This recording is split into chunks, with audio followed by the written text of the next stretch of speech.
Dans cette vidéo, ce qu'on va faire, c'est qu'on va se prémunir du hacking. On va apprendre à se prémunir des hackers et des hackers mal intentionnés qui en veulent à nos données. Ce qu'on va faire, c'est qu'on va regarder un document de l'ANSSI dans lequel il y a 12 conseils pour mettre des bonnes pratiques en place et éviter de se faire hacker, ce qui pourrait détruire une vie, vraiment détruire une vie, comme on va le voir.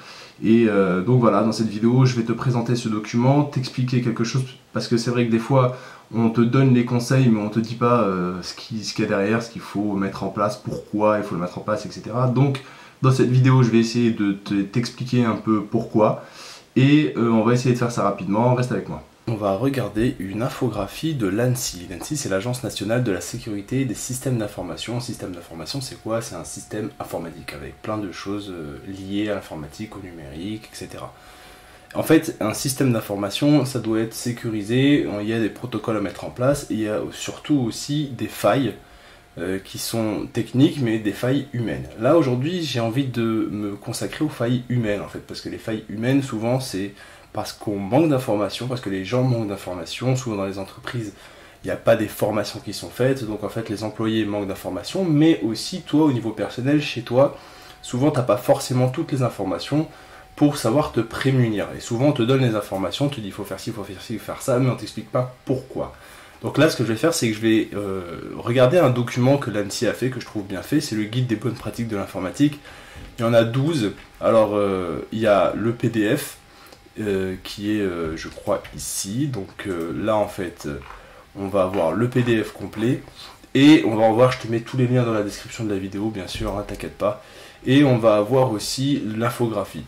En fait moi je vais plutôt parler de l'infographie parce que c'est plus visuel, t'as un petit coup de F11 pour mettre ça au grand écran. Donc voilà, il y a 12 choses que l'ANSSI juge essentielles pour faire attention à comment est-ce que tu vas être sur internet, faire attention à quand tu te balades sur internet, à pas faire des bêtises, etc. Alors, première recommandation, les mots de passe. Faites preuve d'imagination, aimez les complexes, uniques, secrets et régulièrement renouvelés. Alors, ce qui est important dans un mot de passe, ce qu'il faut savoir, c'est qu'il faut qu'il soit assez long et avec des caractères différents. Pourquoi? Parce que quand quelqu'un veut craquer ton mot de passe, il va tester des combinaisons. Plus il y a de combinaisons, plus ce sera long. Donc voilà, c'est vraiment ce qu'il faut retenir, c'est que plus il y a de combinaisons, plus ton mot de passe sera difficile à trouver, et surtout, plus ce sera des choses complètement dissociées de toi et de ton quotidien, plus ce sera facile. Plus ce sera difficile plus ce sera facile à avoir un bon mot de passe, quoi. Plus ce sera difficile à hacker. Pourquoi? Je t'explique. En fait, si toi, par exemple, ton mot de passe, c'est le nom de ta mère ou le nom de ton père, même si tu vas rajouter des caractères un peu bizarroïdes dans le nom, avant, après, tout ça, un programme informatique peut le tester très rapidement.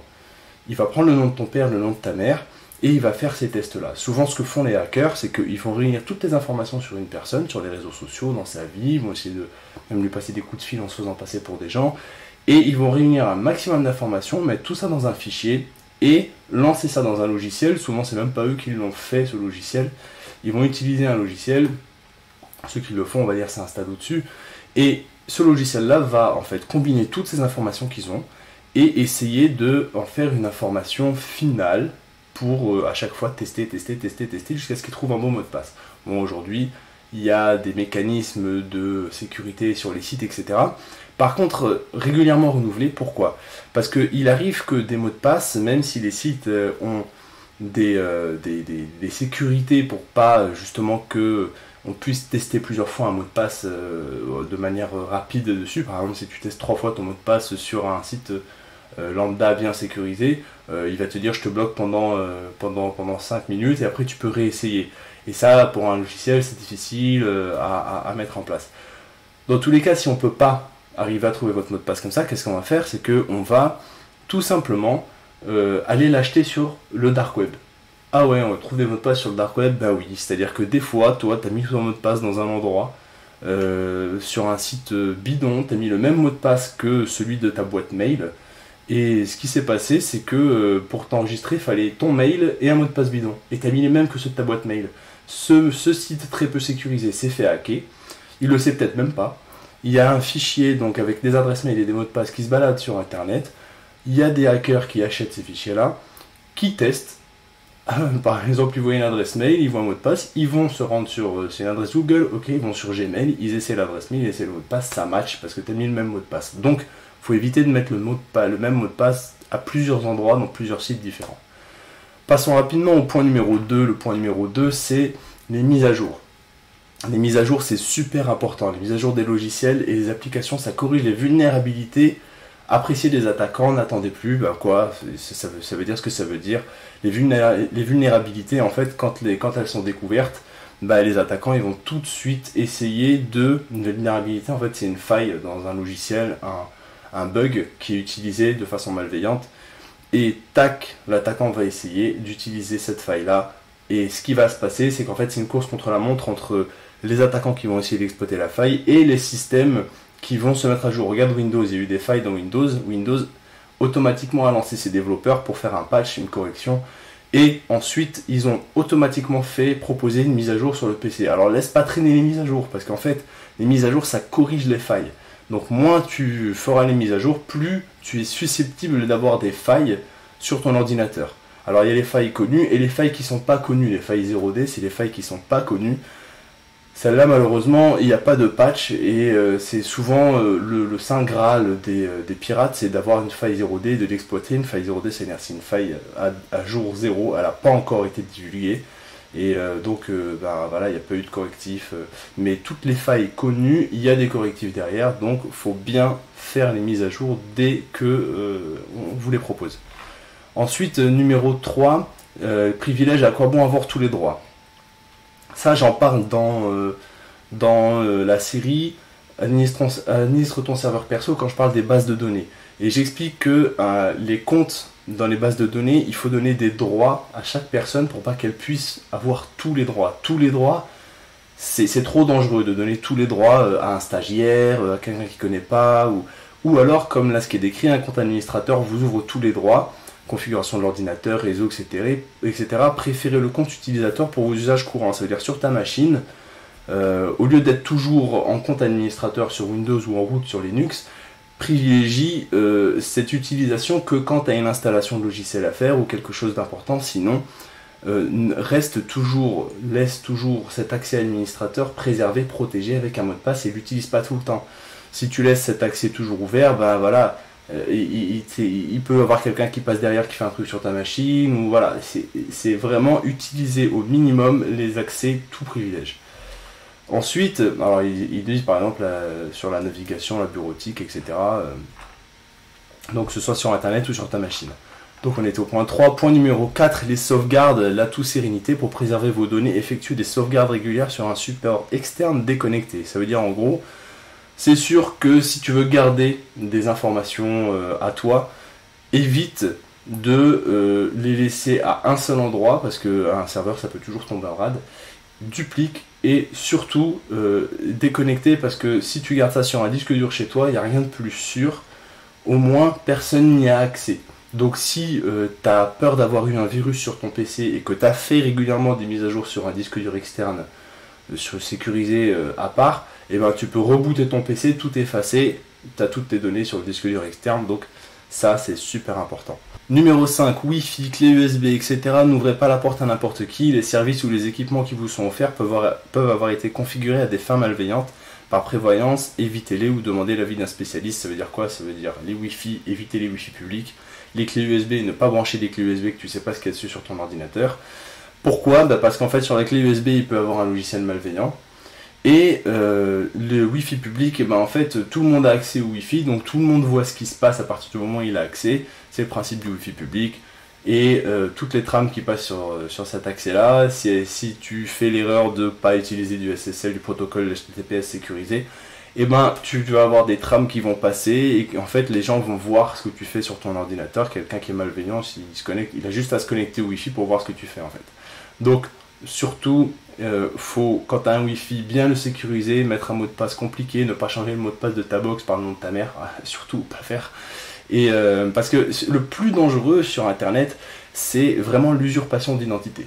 Ce qui doit faire peur, c'est l'usurpation d'identité. C'est si quelqu'un arrive à utiliser tes droits, ta box, etc., faire quelque chose, et que toi tu as du mal à prouver que c'est pas toi qui l'as fait. Parce que tu t'imagines bien que si c'est quelque chose de très grave, et que tu te retrouves avec des dettes, tu as croulé sous les dettes à cause de ça, une petite erreur comme ça, d'inattention, peut coûter une tranquillité, la tranquillité d'une vie. Donc c'est super important.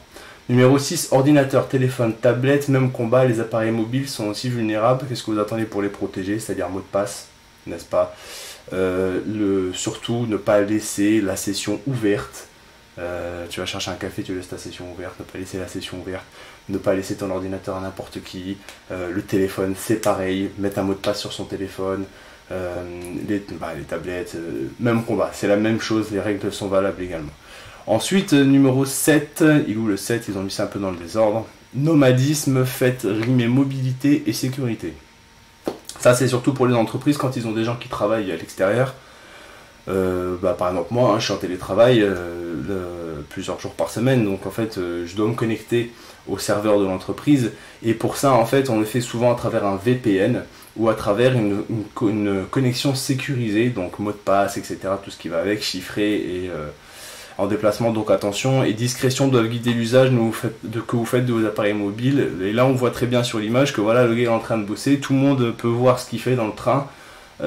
Non, il y a des données des données sensibles, des trucs que tu veux pas qu'on voit, ton mot de passe, parce que c'est tout bête si tu tapes ton mot de passe à côté de la personne et que tu te lèves pour aller aux toilettes, même si tu as laissé ton ordinateur dans le sac, il a qu'à prendre l'ordinateur et tu le revois jamais, mais il a vu ton mot de passe. Donc il a accès à ton ordinateur, il a gagné un ordinateur, faire très attention, et il a gagné des données aussi.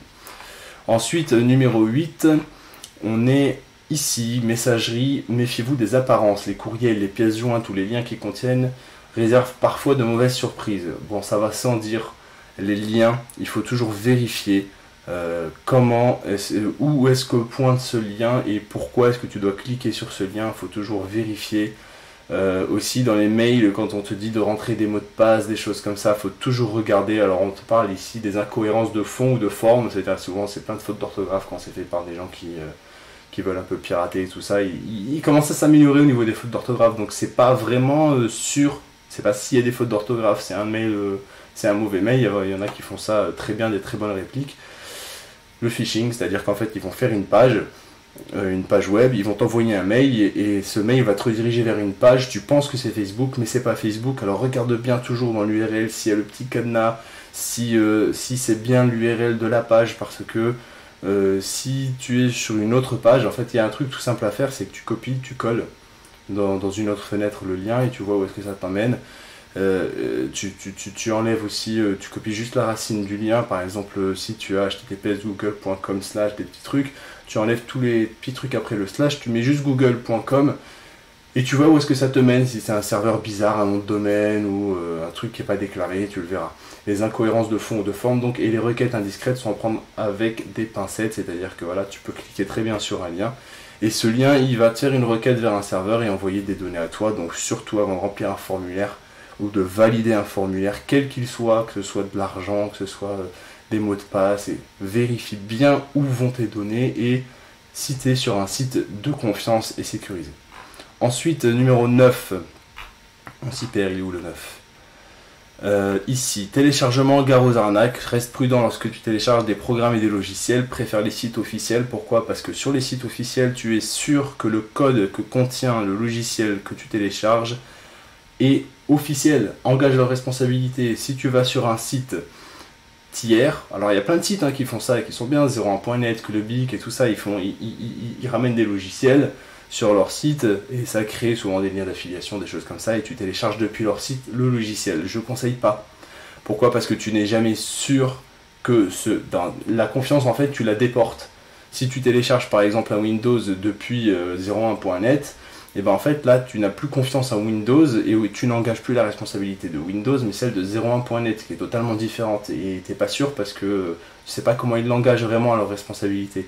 Donc vaut mieux prendre directement du site officiel, ça coûte rien et c'est beaucoup plus sûr, parce que si tu télécharges d'un autre site, t'es pas à l'abri que ce code contienne aussi du code malveillant qui va peut-être miner de la crypto-monnaie sur ton ordinateur sans que tu t'en rendes compte, envoyer des requêtes avec tes mots de passe et tes identifiants à un serveur externe sans que tu t'en rendes compte. Parce que quand tu donnes Quand tu installes un logiciel et que Windows te dit vous êtes sûr de vouloir donner les droits administrateurs à ce logiciel, que tu dis oui, il fait ce qu'il veut sur ton ordi.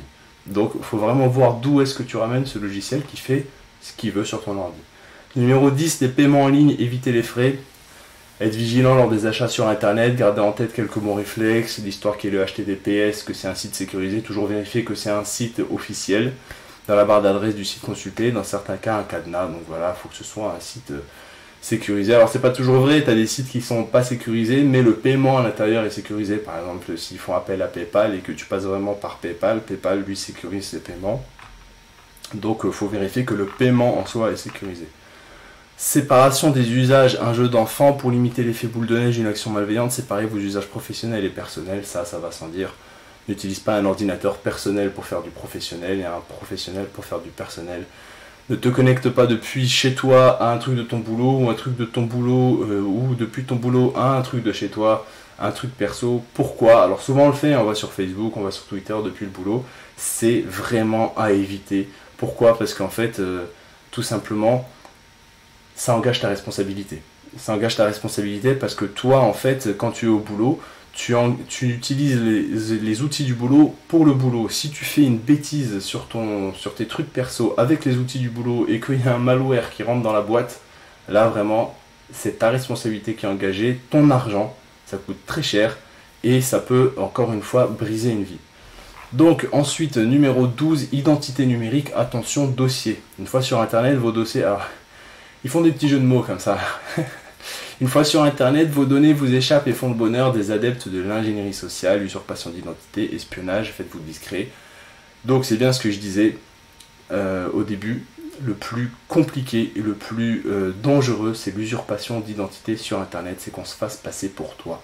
Donc les données, les informations sur toi, ta date de naissance, qui tu connais, tes amis, ta famille, le nom de ton chien, toutes ces choses-là, faire très attention, ne pas les laisser transiter sur internet et surtout ne pas les utiliser dans tes mots de passe. Surtout ne pas les utiliser dans tes mots de passe parce qu'en fait, quand on dit ingénierie sociale, c'est justement, on va t'appeler, se faire passer pour ta banque en te donnant des réponses à des questions secrètes qui sont le nom de ton chien parce que le nom de ton chien, tu l'as mis sur Facebook en public. N'importe qui peut le faire, n'importe qui peut se faire passer pour ta banque et amener, donc voilà, faire très attention. On a une petite fainéantise de tout remettre en question, de comment on a fait sur internet, de se repencher sur ses mots de passe, de les modifier, etc. Mais en fait c'est l'effet boule de neige, plus on laisse traîner, plus on a un gros truc, un gros gâteau à faire. Petit à petit, bien refaire ses mots de passe sur 2-3 sites par jour. Et c'est super important. Parce qu'en fait, plus tu vas faire ça, plus tu vas sereinement aller sur tes espaces à toi, sur internet, etc. Et aujourd'hui, on subit de plus en plus d'attaques parce que voilà, c'est aujourd'hui, disons qu'il y en a plein qui essaient de gagner leur vie avec ça de manière très malhonnête. Donc on est tous des cibles potentielles de ces attaques. Donc il faut se prémunir un minimum. Et aujourd'hui, le minimum, voilà, la barre du minimum augmente de plus en plus parce qu'ils redoublent de plus en plus d'ingéniosité pour arriver à leur fin. Donc voilà, c'était 12 conseils que nous a prodigué l'ANSSI. Ces 12 conseils-là, ils sont vraiment essentiels, je trouve. Le document est quand même bien fait. Tu as l'infographie, tu as le PDF aussi si tu veux aller un peu plus loin. Bien sûr, je te mets tous les liens dans la description. N'hésite pas à commenter, à me dire si ça t'a été profitable, si tu savais déjà tout ça ou si tu as appris des choses. À mettre un pouce bleu et surtout abonne-toi à la vidéo, active la cloche histoire de rester informé des nouvelles vidéos sur la chaîne et je te dis à la prochaine vidéo, ciao.